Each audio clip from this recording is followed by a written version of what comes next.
Tonight, the underground opens up from the depths of the independent heavy music scene, where raw emotion meets unfiltered aggression. A band is rising, loud, relentless, and impossible to ignore. Forged in chaos and driven by intensity, Subcyst brings a crushing blend of deathcore and metalcore that doesn't ask for your attention, it demands it. This isn't polished for the mainstream. This is pressure, distortion, truth, delivered through breakdowns, grit, and unapologetic sound. And now, they step into the spotlight. Welcome to the Underground Nation podcast, the #1 destination for discovering artists making noise underneath the surface, hosted by the one and only, the host with the ghost, BounceBallBoogie. Let the conversation begin.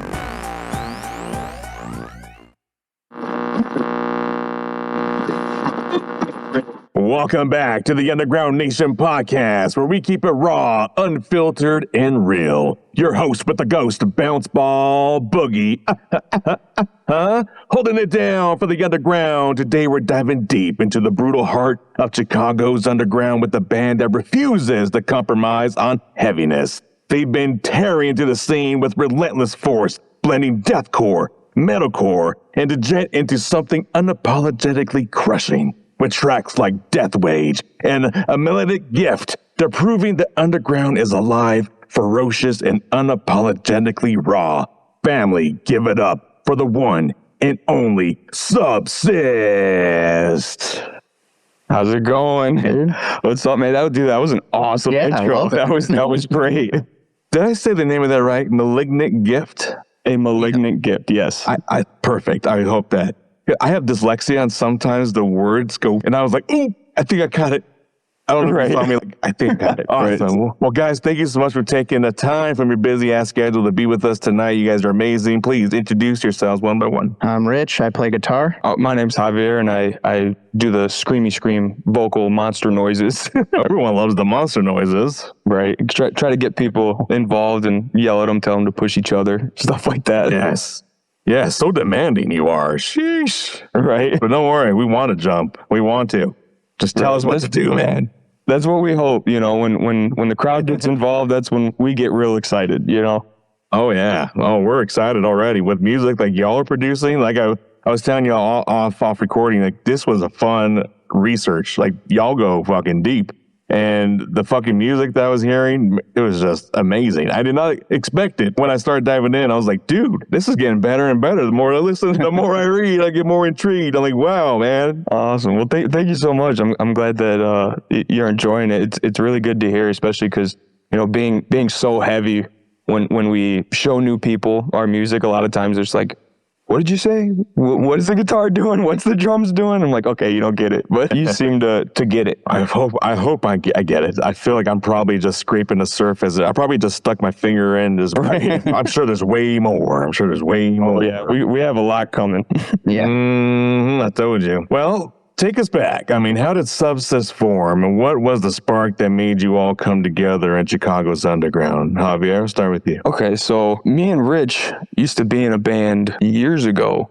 I think it started in 2016. Yeah, 2016, 2015. Somewhere around there was a pop punk band, and we both played guitar in that band. So that's where we started. And we had some breakdowns, and we were kind of doing like more of like the Day to Remember thing, blending pop punk with metalcore, and that's where I started to scream a little bit. So it kind of, I guess that's where the seed was originally planted with us working together was through that band and figuring out, hey, we like heavier stuff. Yeah. You know? We're like, wait a minute, this is too light for us. Right. My soul is craving more. Always. Right. Yeah. It's like once you, like you said, once you pop that finger and you just want to keep going. Yeah, that's right. That's how babies are made. Right, yeah. You're speaking to two dads here, so we fully understand that one. Oh, speaking from experience, we are.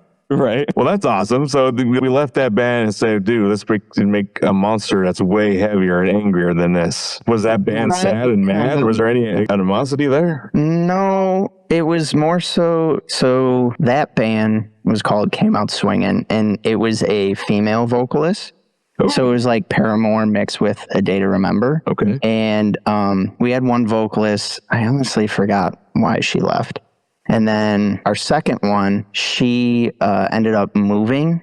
And then after that, the band just kind of dispersed one by one. You know, it just kind of happened naturally. So it was naturally falling apart, and you two said, "Nah, let's keep grooving." So kind of, a little bit. So then, like, Javier was doing something in another project. Open Your Eyes. Yeah, it was called Open Your Eyes at the time. Yeah, and then I joined a band called Subcyst, and it was like some friends of our band that we were in together and Came Out Swinging. It was like friends of that group. Okay. And so one of them was doing vocals. I was playing guitar. We found another guitarist, a drummer and bass player. And then sometimes when you get with like younger musicians, sometimes, you know, it's hard to find like dedicated musicians who show up constantly. So some of them just stop. You have life changes. Someone graduates college, moves to another city, and then everything just kind of falls apart. Well, that's kind of what was happening. We changed the name from Subcyst to Subcyst. So this was back in like 2018, 2019. And then the band fell apart as Subcyst because we lost our vocalist at the time. And I was like, Javier, do you want to do vocals? He's like, yeah, sure, I'll be a frontman. Yeah. It was like, put the guitar down and hop up front. So I'm excited. Wait a minute. So how long were you actually practicing being a vocalist, like training for it? I guess as I joined this band, it was like, you were like, I want to be a front man. Like years and years. It just happened. Yeah. It kind of, the opportunity presented itself, and I was like, you know what? Let's take the dive and let's do it. Dude, you got a great fucking voice, dude. Your scream is fucking killer. Thank you. I appreciate it, man. It's definitely, I focus harder and harder on it the deeper I get into it. For sure. It's hard for me to believe that you have this talent and you just were oblivious to it. Like, no, the guitar is me. Scream, dude. That's basically the conversation that we had. He's like, dude, you are a front man with a guitar on you. Just put the guitar down. And I'm like, okay. Do you ever pick the guitar up and sing with the guitar on occasion? Yeah, so that's kind of what I was doing with Came Out Swinging, is that's where I would start screaming, but it was only like a few lines here and there, or like, me and the clean singer, because she was a female, just didn't have screams, just couldn't scream. So I would take the screams over. So we kind of go back and forth. It was almost like a dual vocalist thing, but I wasn't screaming for more than 10, 15 seconds at a time, you know? Yeah. Got it. But just enough for Rich over here to be like, yeah, there's something in that, guys. Yeah. There's a monster within. Yeah, because you can also kind of tell based on influences that he likes, so he's like in that metalcore, deathcore realm too. Yeah. And I'm like, you know, you got a good scream for Came Out Swinging. And if we didn't release anything like from like some of those first initial songs we wrote together, because we're the main songwriters. Yeah. Because he still had like the Came Out Singing scream, because it was a little different for pop punk. And then he was just able to, it was like one day he flipped a switch and now he's like in the metalcore, deathcore realm. And it was awesome. Yeah. So we're like, go with it. Go. Monster. Right. Wow. Yeah, I guess I think if we're getting technical with it, I used to do dry screams, you know, and now I'm doing like more false chords and gurgles and zombie noises and stuff like that, which is it's just so much fun now. I love it. Yeah, it looks like you're having fun. I mean, I've been enjoying it. I mean, the vocals really bring everything else to life. Sweet. That's awesome to hear. Let me say that back. I can't say the life, because the band itself is fucking dope. I mean, that shit is heavy. But the vocals itself, I'll say, is the cherry on top. Sweet. Sweet. That's the best way to that little kiss. Woo, yeah. Saturday night just got spicy. Welcome to the Spicy Ice Cream Party, going down every Saturday night at 10 p.m. Eastern. Grab your favorite ice cream, stack your toppings, and pull up with your host with the ghosts, BounceBallBoogie. This isn't just a party, it's a music showcase, a place where new artists get heard. For just 99 coins, your song gets played live for everyone to hear. No algorithms, no gatekeepers, just real ears, Get a live review from BounceBallBoogie and the creators of the Boogieverse. And if your track hits hard, you might earn a personal invitation to a spotlight interview on the Underground Nation podcast. New music, real feedback, real exposure. This is where the underground gets discovered. Spicy Ice Cream Party, every Saturday, 10 p.m. Eastern. Pull up and let the Boogieverse hear you.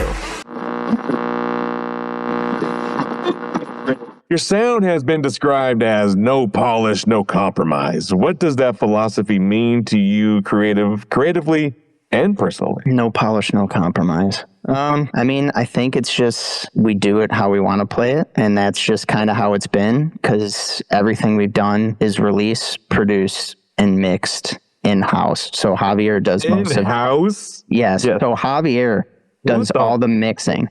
This is the studio. So we're in the studio recording, and I'm looking at my little setup that I have. Mm-hmm. So everything is done pretty much through this room in the basement. Yes. You said the key word there, basement. Right. Exactly. No one ever talks about the basement. Oh, the basement is where everything gets started, man. Favorite. Always. Are you saying there's a whole freaking mad laboratory behind that curtain? Basically. This is just a wall, but yeah, if we behind the curtain wall, the little bit that we have, we can make it look like a mad laboratory for sure. Oh my gosh. Do not look behind the curtain.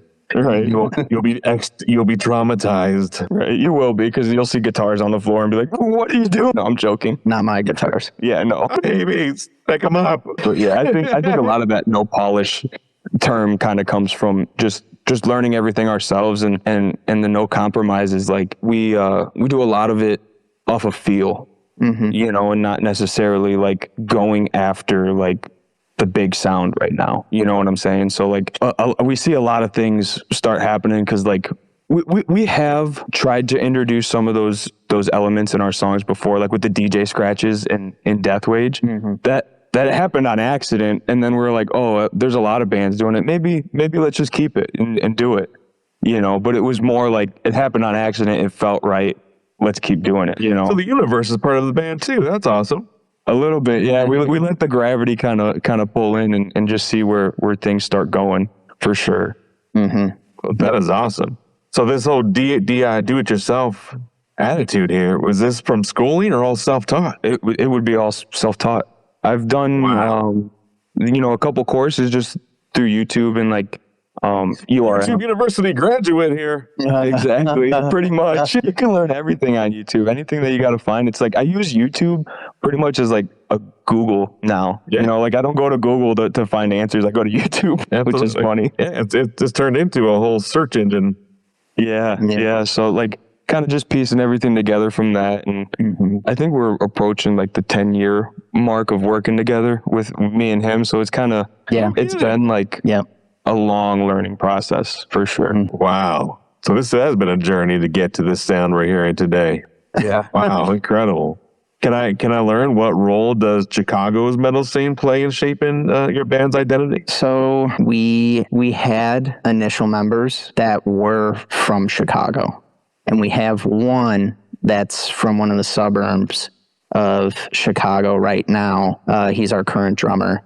I used to be I grew up in Lansing, Illinois. So I was always in Chicago for the most part. And I think, Javier, you were from a south suburb too in Illinois. Yeah, I was in Chicago Heights for a little while there. Yeah. And then I moved to Indiana. So I'm right over the border of Illinois and Indiana. Yeah, we all kind of just jumped over the line, and now a lot of us are in Indiana. Isn't that like Tornado Alley over there? Pretty much, yeah, a little bit. But it doesn't get too bad. We get a little bit of lake effect. Yeah.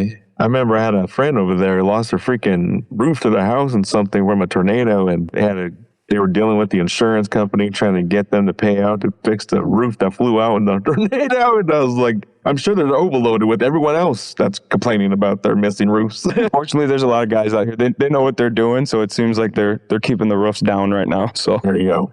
Keeping them down intact. But yeah, as far as the Chicago scene's concerned, most of our first gigs were like West Chicago and Illinois based. So a lot of our early friends in these other bands in the local scene, they're all from Illinois for the most part. And now we're in Indiana making some moves. We've been up to Wisconsin a little bit all over the place slowly. We're expanding. Yeah, A little bit.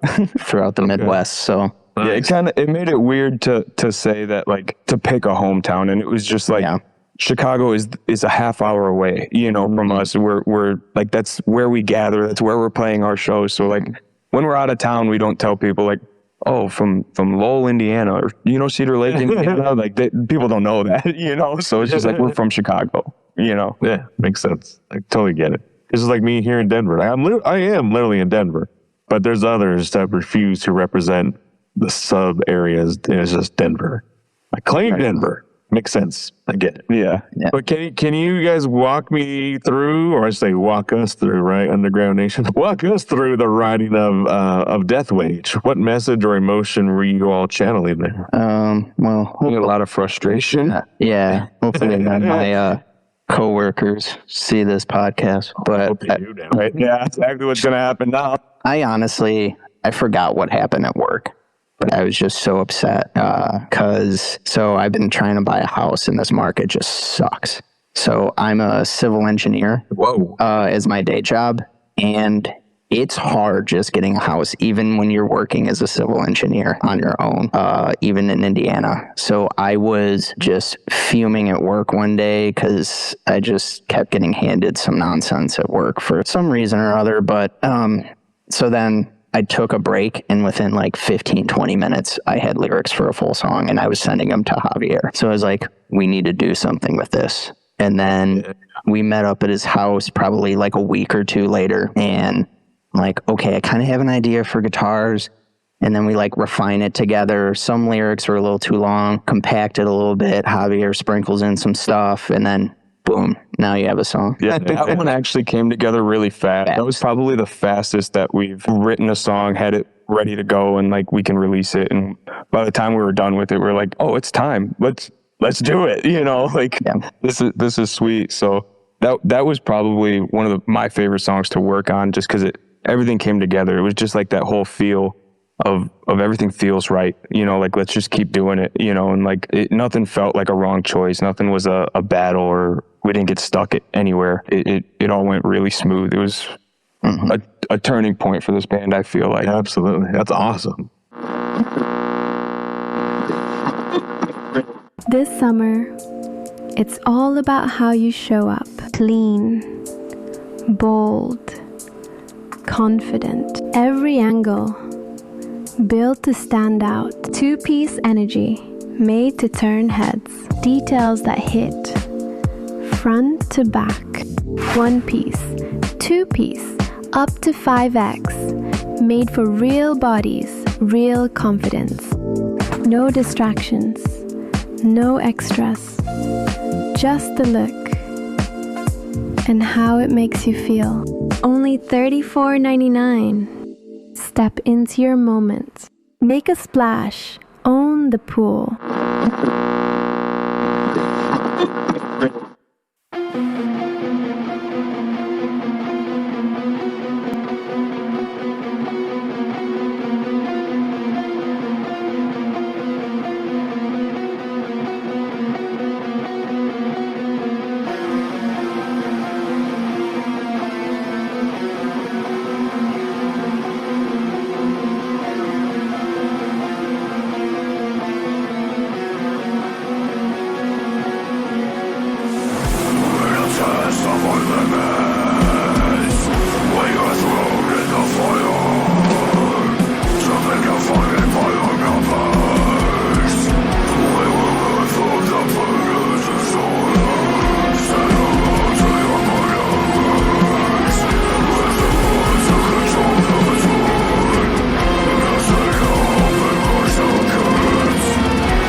But how do you balance?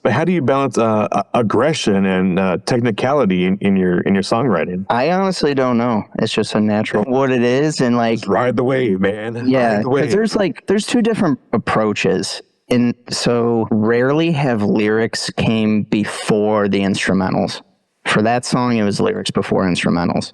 So the lyrics and how we had kind of planned on saying them and accenting them kind of drove how the instrumentals were going to go. And then if we struggled on an instrumental, we would map out like some drums for a section or something, and Very then cool. right to that. It's definitely a different process. It is. You know, It is. It was that weird turning point where the process changed, and we're like, whoa, like what are we doing? like the song almost wrote itself. Not that it did, but like it went that smooth to where you're like, I like that. why is it going so smooth? Like there should be a bump in the road, but it's working out.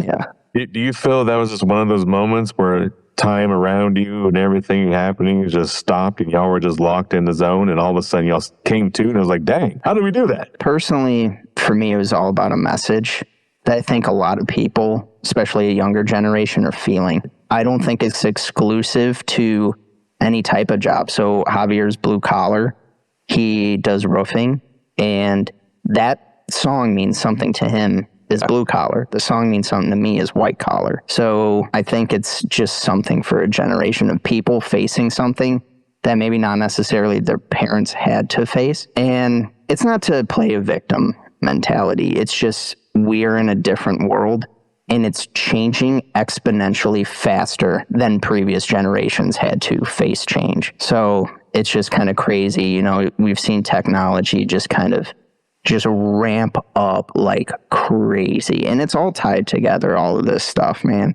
Like I've slowly been leaning into some stuff about AI. We've been working on an intro for that kind of crap. And so I could go on all day about this stuff and just like make like a little yarn diagram connecting everything that we talk about in the songs. And how it relates to our everyday lives and stuff. But yeah. Well, that'd be really cool. Would you ever do that like for subscribers or like someone that goes on your Patreon or something like that?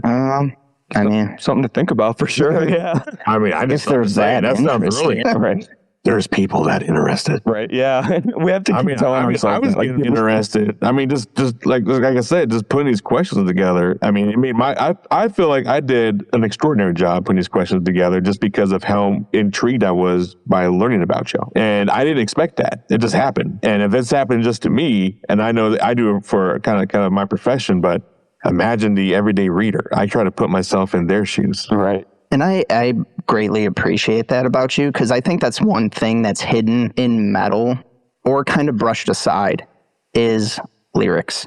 I think there's certain subgenres of metal that kind of just, it's like, oh, fuck you, fuck this, fuck everything in the world, blah, blah, blah, blah, blah. But then it's another thing to actually start to point out little things about society that's bipartisan that we all should be trying to fix. And I think we've hidden that pretty well in our music. But because we're underground, you don't get too many people diving all that deep. But it's there, and it's for the people that want that. Exactly. And that's why the Underground Nation is here, to help lift you up to above ground, to see the light of day. And I think some numbers are reflecting that in concert attendance for metal lately. I think they're showing those numbers are growing. Metal is on the rise right now, y'all. Mm-hmm. It's trending again. Yeah, which is every time it does, I'm just like, why? Like, how? Like, I don't know why. I'm like, how? But like, don't ask why. Just dive in, swim, boy, swim. Right? Like, oh, I'm so happy, but like, what happened? You know, people are pissed, dude. I think that's what it is. People are pissed. Everything around them is going up except their income. Yeah. Yep. And that's basically. It's not a living wage; it's a death wage. Yeah, look at that full circle right there. It's a circle. A full circle. Look at that. Let's take a step into the next circle. What's the story behind A Malignant Gift, and how do you feel it pushes your music forward? So Malignant Gift, this kind of is a topic switch. This one's more on mental health. It's kind of similar to our message behind our initial EP release, Lifeless. So a cleansing too, kind of. Oh, I'm sorry. I thought you were calling the EP. No. I meant the song Lifeless off our EP, A Cleansing. Okay. So, I mean, we all have, I think everyone struggles with their mental health to a point. There was a point in my life, I want to say, oh my God, was it 2022? I think that was the year. I think so. I was struggling really bad for some reason or whatever. Went to a doctor. They diagnosed me with just like general depression. And then I was married at the time. And then she ended up leaving me like a month after that. She's like, that's the reason for your depression. I'm out. Well, no, I'm not going to blame her for that necessarily, but I think it was pretty shitty. That's horrible timing. I will agree on that. Horrible timing. Yeah, it was pretty rough because like I just got like my meds and they were supposed to be kicking in at that time. And so I'm on a roller coaster in my head because I've never been on meds like that. So, and I was trying to figure it out and all this stuff. And I don't know. So went through a divorce. And then, so Lifeless was written before the divorce. A Malignant Gift was written afterwards. Because it's almost like it's something given to you that you don't necessarily ask for. And I don't think anyone truly wants to be depressed. I would hope not. But it's more of a song to describe the experience. And just other people know we're all thinking the same messed up stuff in our head, dude. At some point in time, we are. And sometimes it's easier to just get it out in a song, and then maybe you don't feel like it's so bottled up anymore. So that's almost like for me. Yeah, I get that. I relate to that. Our songs turn into like little therapy sessions, you know, for us. And every time we play it, we just get that aggression out, and it just helps us heal just that much more. And I think a lot of music that's what music is to a lot of people. Yeah. You know, and a lot of other bands too. Yep. Yes. It's been a common thing in recent interviews for us to kind of talking about this, where we're making music for ourselves about certain situations that may be causing hurt, pain, maybe even joy and happiness. But we're doing it for ourselves to express that emotion. And when we release it, we never really get to feel what the listener is what the emotions they're getting, but it resonates with those who are going through a similar situation. Right. Yeah. I just find it unique when the music finds someone at that moment when they're going through that situation. Yeah, That's what I find unique. It's magic. At that point, it's something else that just like the opposites attract kind of thing, like a magnet. Yeah, fucking magnets. How do they work? Right? I don't know. When you think of your live performance, what kind of experience are you aiming to create for your fans? The tone is like very energetic, but also semi-depressive. But I think the most prevalent one is energy, because in our music, there tends to be actually a good amount of bounce. Like I would say, like in the earlier tracks, Death Wage, there's some, and Malignant GIF they're just a little different because we've slowly evolved our writing, kind of, and you can kind of start to see that as we mature within whatever subgenre we're writing in. So that's just kind of my 2 cents on that. It gets a little hard to put us into a genre sometimes. We change so much. We're like, yeah, we're deathcore, but we're also kind of metalcore, but we're not quite metalcore, Like we don't quite have the melody of metalcore, Yeah, got it. Yeah. So then at the end of the day, I said, what genre are you in? What would be the official answer? I think we're leaning more on the deathcore side now. It was like our first song, A Cleansing, was pretty deathcore. It was almost like Thyar's Murder-ish. And then we kind of had like metalcore, deathcore line.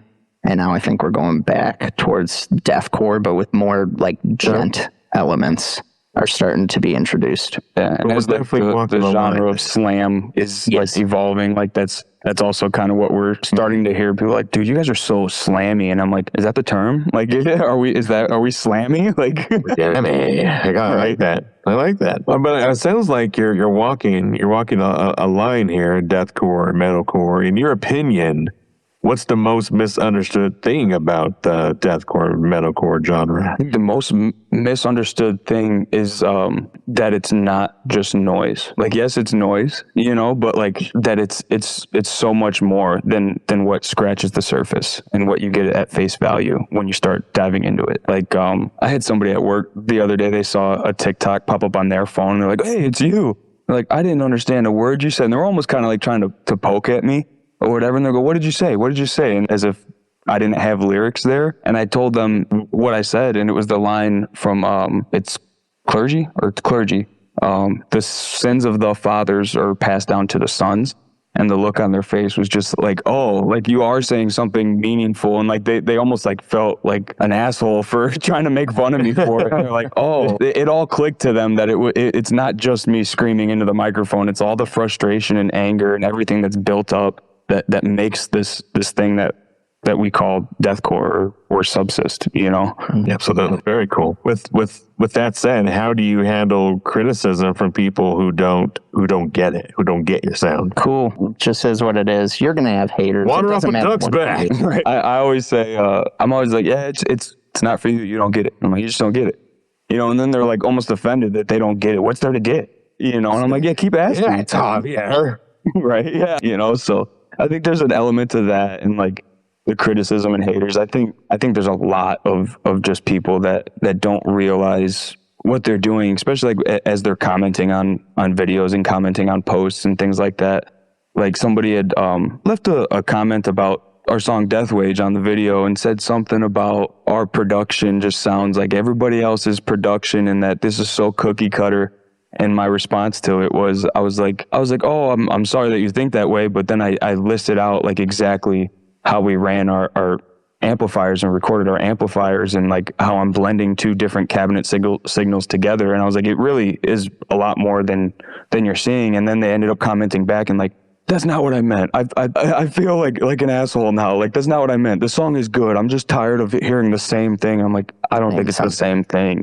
Like, I don't think that you listened to it, because I don't think that it sounds at all the same to anybody. Because that's another thing that we talk about a lot, is that like we don't know who else we sound like, Well, that's the thing too. I have a push-pull with that relationship. Like, why does everyone have to reinvent a genre? I don't quite understand it.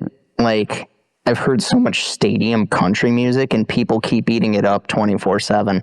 So I'm like, is it really like, is it that big of a deal that we didn't reinvent something? The song was about a message. Yeah. So you were about more of the sound. Okay, dude, cool. Appreciate you. All right. And at least he took the time to listen. And that really all I can ask for is if you just give a few seconds of your time to listen. And if you decide it's for you, that's fucking awesome. And if it's not, well, no harm, no foul. Yeah, absolutely. Yeah, absolutely. Everyone has an opinion. Yeah. Yeah. Just like everyone has an asshole. Right. There's a bunch of them. Looking for bold, high-quality merch that hits harder than your next show? At Smoking Barrel Apparel, we fire up the best in screen printing and promotional gear, crafted for bands, artists, and creators who refuse to blend in. From shirts to banners, from tour drops to custom promo runs, we've got your back with the best prices around. Learn more today at Smokin. That's SMOKINBA.com. Official sponsor of the Underground Nation podcast, supporting the heartbeat of the underground, one print at a time. Contact Ryan Chavez for more information. Smokin' Barrel Apparel, where your brand meets the barrel. I mean, every band has struggles. What's been your hardest obstacle so far, and how did you all overcome it? I would say, honestly, the biggest obstacle was just having band members that were ready to do this with us and like ready to be serious and start, like when we book a show, like showing up to the show. You know, like it sounds so basic, it's so simple, but like that was... You have to want it. Yeah, and that was the hardest thing, especially because we want to do the blast beats and stuff, so it was like finding a musician that's up to par and that has the time to do it. So for the first, I want to say three or 4 years of working on this project, we probably played a total of 6 shows with the same lineup. And now we got our new bass player, Lucas, and our new drummer, Douglas, last year in about December or November. So we got show ready in like 30 days and played our first show with them at the end of last December. And then we're finally able to start like really playing shows and hitting it. So it was, once we got those guys, everything kind of, more doors started opening. We're able to take more opportunities and get ourselves actually prepared. You know, I think before it was almost like we're trying to, not necessarily that we're trying to run on luck, but like trying to run on just like, everybody, can you just please like hopefully be there and show up and make it, you know? Mm-hmm. And now I think we have guys that really understand that there's not luck, and that luck is just when preparation meets opportunity. And like they understand when opportunity comes, like, let's be prepped. Let's do this. Let's be ready. Exactly. I love that, dude. Preparation meets opportunity. Yeah. I think absolutely. That's an excellent. Yeah. Song idea right there. You caught it here. Yes, absolutely. And I'm serious. Put that on a shirt and I will wear it. Sounds good. So, I mean, if you think about that, that's almost a universal thing. And whatever it is that you are as a person trying to achieve, you got to stay prepared, because you never know when the opportunity would present itself. Yeah. Mm-hmm. Yeah. I think our first time really feeling that was when we got asked to open up for one of our mine and Rich's favorite bands, King 810. And it was right in our hometown. And that was like, oh, we're prepped. We're ready. Yeah, let's sell the tickets. Let's do it. Like, and everything came together. And that was like, we had the conversation, like, let's keep this mentality and keep pushing forward. Mm-hmm. Like, this can happen maybe, you know, hopefully, fingers crossed. Yeah, absolutely. I find it crazy sometimes when I hear bands or hip hop artists or don't like to go out and sell tickets. And I'm like, dude, if you have an audience, it shouldn't be that worrisome. And if you don't have an audience, it's going to help you build one, because now you're making connections and you're being forced to build up go out and network or whatever.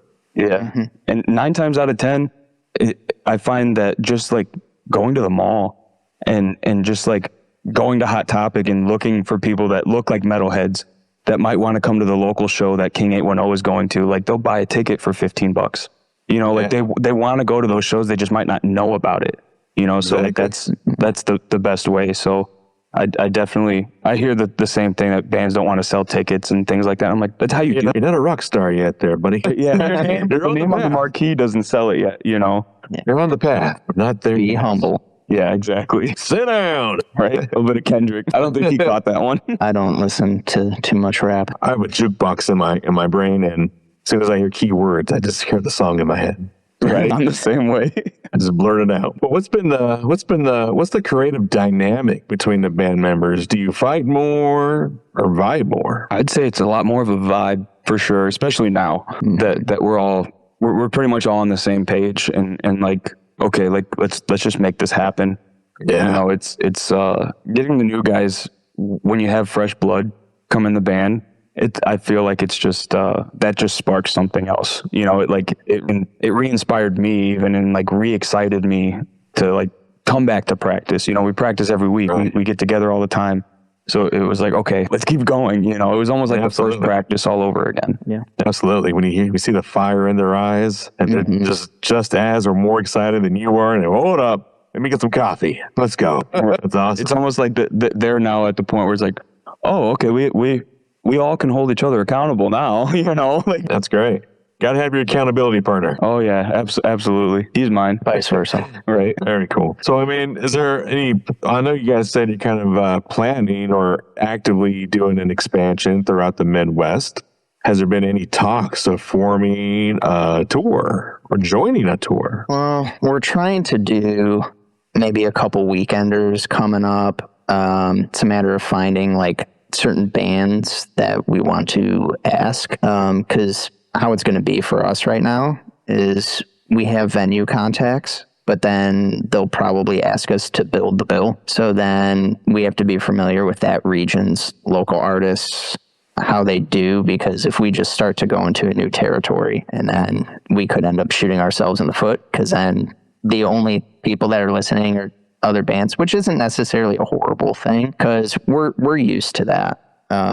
You know, everyone goes through that grind at some point where they just spend like tons of time playing a bunch of shows to only family and friends. So Yeah. it's just part of it. But it seems to be working pretty well. And the bands that we do meet up with, like in Wisconsin and such, Iowa, and they've been very, very hospitable to us, and they've really understand the value of building a local scene.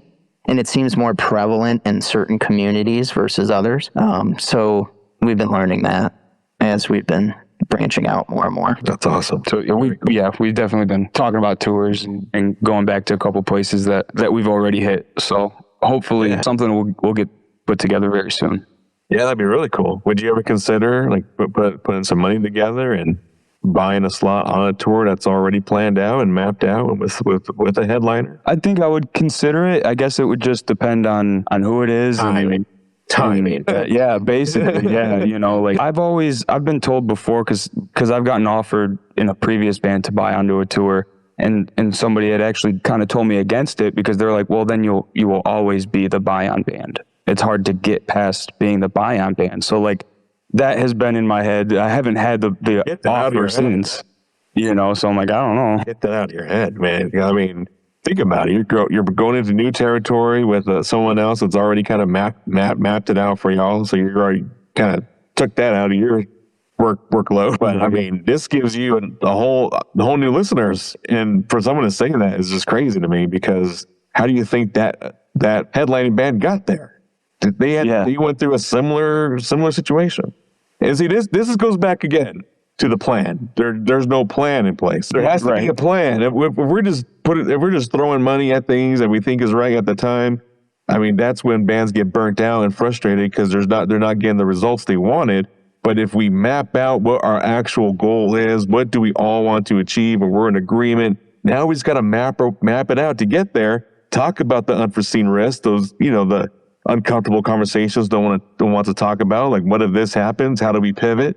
It's always going to adjust, because life and bullshit's going to hit us, but the plan and destination should never change. Right. Yeah, it's definitely something to think about. I like that point of view. I was told that. It was quite a few years ago, but it's just always been something that like scared me. And now that you're saying, I'm like, see, I don't know if it should have scared me. And just those outside ears that how I'm in my head, you know? It's the gatekeepers. Well, as those people that have their own fears that spread their fears and concerns into others like you, and they plant that seed of negativity. And so when the opportunity comes again, now you're not prepared. Ooh, looks full circle again. Right? Yeah. That's fucking weird. And then they're taking it. Yeah. Crazy how that keeps happening tonight. That's really cool. I'm digging it. Right. But yeah, I mean, that and so we're kind of on the opposite ends, right? Y'all the talent, and I'm kind of on the back end doing the write-ups and the interviews and really helping y'all in the business aspect, so behind the curtains. And so when you look at two different perspectives on one thing that we see how we can elevate you, because from our end, it's like playing a big game of chess. Like, how am I going to place this band to make moves as so we can win this game together? Yeah, it's like coaching a football team. Exactly. We have to run the play. Ooh, look at that. Right. Yeah. Dude, we're killing it tonight. And here comes the story that I'm a football coach for my son's team. Nice. So that's another full circle. But nice. My son, he's playing high school football right now. He's on. He was freaking pumped because he made a varsity this year in his sophomore year. Oh, nice. Yes. Yeah. They played against a bigger team last night, and they won. And so anyway, they're all celebrating, and he's laid out right now. But big game last night. Yeah, it was so super fun. And dude, in Colorado, the coolest thing about our games, like the high school games, like back in the day, they treat it just the same. Like, we're big football heads out here, and like we'll be out there in the cold, and it's fucking snowing and shit. And the kids, they have a blast in the snow. And then like everything hurts 10 times more, but it's 10 times more fun. It's like the adrenaline's going 10 times more, so I can feel it. It's so cool. And from the coach's perspective, I used to coach when he was doing Pee Wee or Little League, but now he's in high school. He's off in the reins. But I could see that education, knowledge, and experience he got from Little League. It shows on what he's doing today. So that's commend you for helping those boys. Right, building blocks. Exactly, laying down the building blocks. Exactly, Thank you. Exactly, and it also reflects on their day to day. Like team team player, and having those values there. I see that in my boy too. That's pretty cool. Yeah, it's pretty crazy. Feel like your little boy is starting to become an adult and get personalities and get his own little swagger to him and stuff like that. Yeah, absolutely. Hey, it's cool. It's cool to see him, grow into the person that you're. I know they're always go with that little weird phase where they're trying to find themselves, but when you're able to assist in that and be active in their life, it's a feeling that's really hard to explain. Right. Yeah. I'm just so proud. Like, dude, yes. Keep going. You like talking about it, Right. Right. Oh, you see my eyes tearing up? I'm going to hold her back. Oh, no, I'm talking about mine. Oh, okay, cool. I was like, damn, he's noticing. Yeah, man. It's fucking cool. Right. But with that, in today's technology era, the streaming world, how do you see bands like yours actually making money back from your art? I think that's where we're struggling a little bit, is that we don't see it necessarily back from the music. It's not the music that helps us make more music, which is sad to say. It's us selling our t-shirts and stuff that help us make more music. So I think that's, we focus on streaming and trying to get those numbers up because we know that it's important. Yeah. But it's almost like we don't know how to catch it and how to navigate the streaming part of it to get the money back on that aspect or have a revenue flow from that end. Sure. If that makes sense. Yeah, it does. Yeah. I get it. Yeah, kind of piggybacking off of that. It's pretty much the live show. Yeah. And I think this is true for a lot of underground bands too. You'll come across a band on Spotify and you'll be like, oh, I've heard this sound before or whatever, but it can be a different experience when you see them live. And it is like an energy exchange. It's kind of almost, I don't know how to really describe it other than that, but it all that's where I think we make the connections the most. It's at those live shows. Yeah. And that's actually, to me, more meaningful, maybe not from a revenue standpoint, but personally to see those connections in real life. And it's crazy because we had one show we put together probably a year and some change ago, and it's funny to see how all those random bands I reached out to were so instrumental because they helped us get gigs here and there and there. And then those gigs had bands that helped us get here and here and there. So I think, yeah, it's slightly different with streaming platforms and online presence. And I think obviously there's going to be some people who understand it more than others.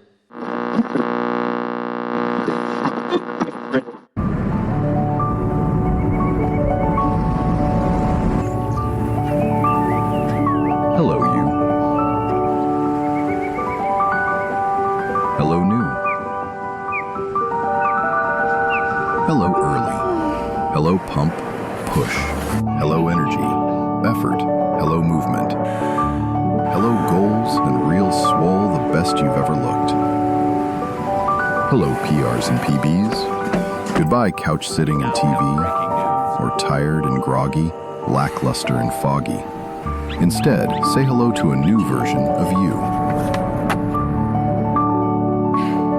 And say hello to Make Wellness, to see what you really can do.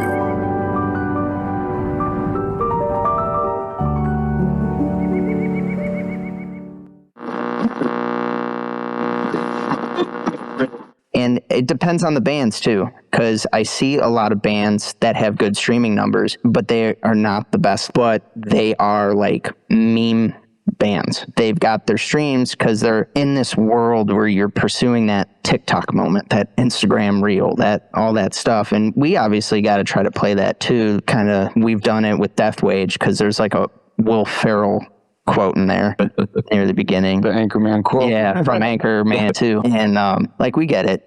But that quote wasn't necessarily because we were necessarily pursuing that kind of a moment. It fit the song because it resonated with Death Wage. It's about getting a paycheck and keeping a gun out of your mouth. Yeah. So, I mean, it all fits the message. And it's always funny how some of the darkest messages are coming from comedians. They just have a different kind of brain, dude. And I love it. I'm here for it. Yeah, absolutely. So, but yeah, that is kind of the catch-22 right now, breaking out of that shell.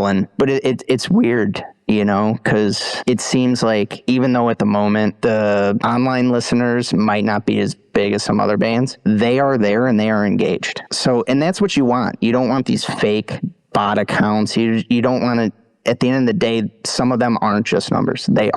Some of them are real people and they engage all the time and they are at your shows. And I think it's encouraging when you see that first group of people and you see it start to get a little bit bigger and bigger and bigger. And especially when you start to see that they're not people from these other bands, they're just regular people. Absolutely. Absolutely. At that moment, when you start seeing similar faces starting to come back to shows, that's a sign that you are building a community around your music. And that's why I preach to bands, like, please, focus on community building around your music. Because if you think about it, just like a TV show, take Breaking Bad, for example, there's an audience dedicated to just Breaking Bad and everything about it. It's the same concept for you and your band. Yep. They want to know the backstory. They want to see the behind the scenes shit. They want to see the fuck ups in the recording process. They want to see Javier freaking making the mistakes in his vocal recording. They want to see the drummer getting pissed off and throwing his sticks at Rich because Rich won't pay attention to him for some reason. You know, those little moments, man, that only a certain people can see, that moving the curtain out of the way for certain individuals that are there. But those are the ones that will subscribe every month. Those are the ones that will pay for the download of your single before it gets distributed worldwide. I've been preaching that too. Like, dude, sell your new single first to your subscribers, your community, let them get their download, and then do a public release, so you at least recuperate some of those funds immediately to go back to the craft. Right. Yeah, and kind of doing another full circle on that. The community aspect is just so huge, and so our first song, Cleansing, was about our experience through COVID. Killed so much of the community. Like a sense of community. At least. You know what I mean? Like, because in our scene, you saw people just retreat into their house. They don't want to come out. And then they just kept that mentality once everything kind of, the lockdowns came back up, they stayed in their homes. And then the younger generations, they're even more inclined to stay in their homes. So it's even that much harder to build that community now for these newer metal bands. And it's just the strangest thing. But I think, you keep pushing. That's all you can do to build back the community. And I think, like we were talking about earlier, the numbers in metal are coming up. So I think that's a good sign, at least. So would you ever consider, or have you ever tried to perform live, like on a live stream on any kind of platform? We have one coming up on October 4th. Where at? That's going to be our very first live stream. Yeah. I think Lucas has the information on that. It was his contact. I'm forgetting the stream right now. Podcast name. I know, dude. It's somewhere on my phone. When y'all get that info, please share it with us. We'd like to help you push that, especially since it's a month away. We got plenty of time. Yeah. But I'm an online geek. Like, social media is my thing. So that you bring it up, the pandemic, bro, almost took me out. Not because of COVID, but first I was invested into venues where we were doing like charity events. I was still having to rent the venue, but they would give me, a discount because it's a charity event. So I wasn't bringing any money in. I was having people bring cans of food and clothing to come see the show. Anyway, when they closed up shop, I didn't get none of that money back because I simply didn't have contracts in place. I was just, doing business on a handshake. But I also didn't expect for them to close up. It just happened. Yep. And I don't think they planned for it either, because they never reopened. They all had boarded up windows. Like, literally in downtown Denver, there were so many boarded up shops. And to this day, there still is boarded up shops, and they're still looking for people that have an interest of opening up a retail store there. And I'm like, bro, it's so expensive for one. And they're making more money online than they ever will in that retail storefront. Yeah. Small business killer. And then to freaking make it worse, I got laid off that same year. So when first was the venues closing, and then I got laid off. So I lost all my revenue streams that year. And I was like, I got to figure something out. Wow. It's just wild to hear all these stories, man. You always meet someone. Well, that's when I went full throttle with my buddies here at Underground Nation magazine, and we went ape shit. That's awesome. We went gorilla mode. I love that, dude. I love that story. Mm-hmm. That's awesome. Thanks. Hell yeah. Thanks. Oh, I feel better now. A little therapy session for me too. Look at that. Right? Yeah, we all got it. What do you guys see as the next big milestone for Subcyst? An album, touring, something even bigger? I'm thinking our next plan would be our next step up would be like an official music video. Yeah. So that's in the works. We don't know what song. We're thinking we're going to record a new song and just go balls to the wall with that one. And yes. Do a nice music video. Yeah, absolutely. Do it, please. We want it. You said it, so we got to do it now. We got to do it. Because one 3-minute or 2-minute music video will give you endless short form videos you can put up as reels and your TikTok and all that. Right. So it's a 2-in-1. Yep, and that's been our conversations lately. Yeah. So that last couple of weeks have been trying to put that together. So hopefully within the next couple months here, we'll have something for everybody. That sounds fun. I can't wait to be there. So where should we follow, and subscribe so new listeners and I could participate? All of our social media handles are under either Subcyst or Subcyst Band. You'll see Subcyst Band under, I think, Instagram. Yep. There we go. Is what we have. So we have Instagram, we have TikTok, Facebook. Instagram, I would say, is the most engaged. Mm-hmm. We just, Facebook, it just doesn't seem to get pushed out. We have more numbers on Facebook, like more followers and stuff, but everybody seems to be engaged over on Instagram. So we're over there a little bit more often. Mm-hmm. Yeah, gotcha. Go where the fans are. Right. Yeah, exactly. I always try to tell bands and artists, focus on the platform that you enjoy the most. Focus there, and then make content specifically for there, and then repurpose the content to the other platforms. Right. Yeah. That's basically what we're starting to figure out a little bit. Yeah, it's a big game of chess, my friend, and I'm a chess player. All right. Yeah, I can tell. I am not that thought out. Well, if you guys ever want to play a game of chess, I'm more than happy. I've been playing. We play online too, doing the online games. You can be over there, I'm over here. We're still playing together. Oh, that'd be sweet. Oh, nice. Yeah, it's a cool world, man. It's a cool world. Imagine we get down on some Halo. Oh, I'm down for Halo. I'm into Halo, Call of Duty. I had to make a conscious decision. I'm like, I can be about these video games and get addicted really bad, or I can spend time on the music. So I really toe a line, and if I'm playing video games, I focus on just one game, and I just do a little bit of it here and there, and that's all I can do. So right now, it's just been Elden Ring, because I hate myself. So good, dude. It's so good. That's all I do if I'm playing video games. So. Very cool. Elden Ring. I never got into Elden Ring. I did get into Diablo. I enjoyed. I've been playing Diablo since I was a kid, though, on the freaking computer, but it didn't look cool. I got into it in Diablo 3, and what was that, 2012 or something like that? I have no idea. Yeah, something like that. But nowadays, I only play games if I, someone out there invites me, and then we got time, or I'm getting paid to play the game. Right. That's been my favorite. I wish. Yeah, I would do it too. Yeah, well, it can happen. If all it takes is you build an audience, and all of a sudden companies and video games, they'll make offers to you with these brand deals. That's more popular now than sponsorships. Yeah, that's that whole industry too is like, it intrigues me very much. I'll read like different articles and stuff with the sponsors. Yeah, and then y'all with y'all being a band and having guitars and all these equipment and shit, you guys already can be able to get some deals with just companies that sell the equipment. Right. Dude, yeah. I would love for you to do horror.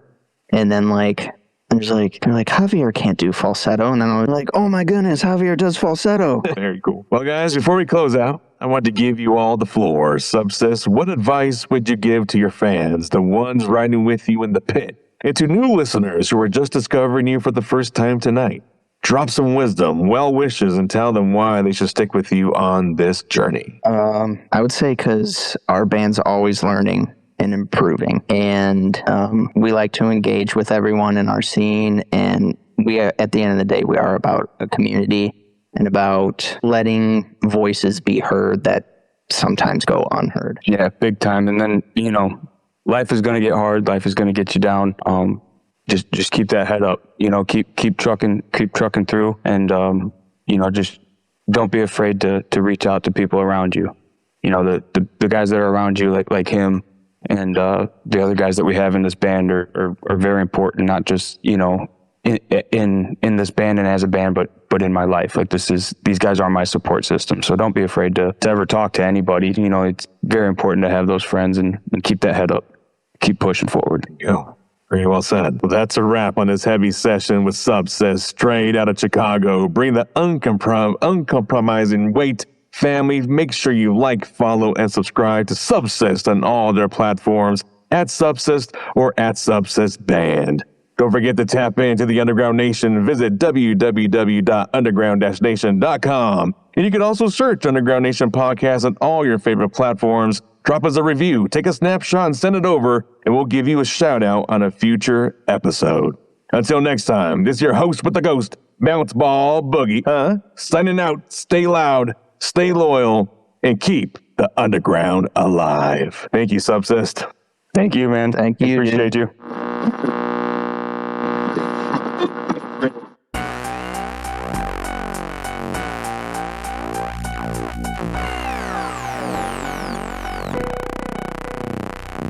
That was Subcyst, bringing raw energy and real perspective to the Underground Nation stage. If you felt that sound, if you connected with their message, don't stop here. Make sure to like, follow, and subscribe to Subcyst on all social and streaming platforms. If you enjoyed what you heard today and want to discover more incredible bands making serious noise underneath the surface, visit underground-nation.com. And if you're a band, an artist, or a creator with a story to tell, this platform is built for you. Submit your information now to ugnpodcast@gmail.com. You could be next.